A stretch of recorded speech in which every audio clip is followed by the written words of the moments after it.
All right, we've got an update to a sad story in Maryland. This is about the shooting death of a 2-year-old. A 2-year-old in Langley Park last week. And it is raising questions about how Maryland supervises people on parole and on probation. The 2 suspects in custody for that crossfire shooting last Thursday were recently released from prison. Yeah, but according to our records obtained by WUSA 9, neither one was complying with their conditions for release. They remained free to allegedly commit more crimes anyway. Our Scott Broom has been looking into this part of this tragic case and has more tonight.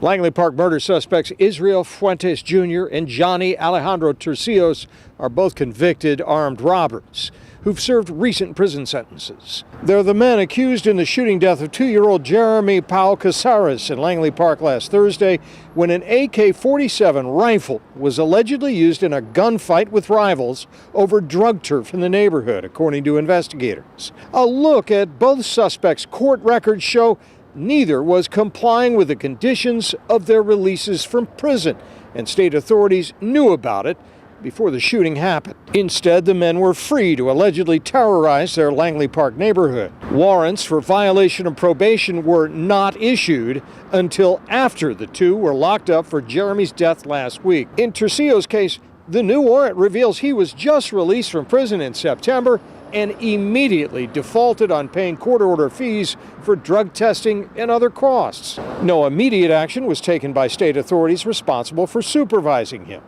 In Fuentes' case, he met with probation officials in November, but since then failed to prove he was doing court-ordered drug treatment and defaulted on fees as well. Both men have long criminal records, including previous robbery and gun charges. Tercios was convicted of being the gunman among a group of men who robbed a victim in Langley Park of an iPhone, shoes, and a jacket back in 2017. Fuentes' earlier robbery charges date back to 2019. Both are felons, yet existing gun laws apparently did nothing to prevent them from getting guns again. The sources of the weapons, including the AK-47 military rifle used in the shooting that killed little Jeremy, are not revealed in available documents. Prince George's County Police continue to look for others who may be involved, including these 2 unidentified men linked to a carjacked Ford Explorer that fled the shooting scene Thursday night.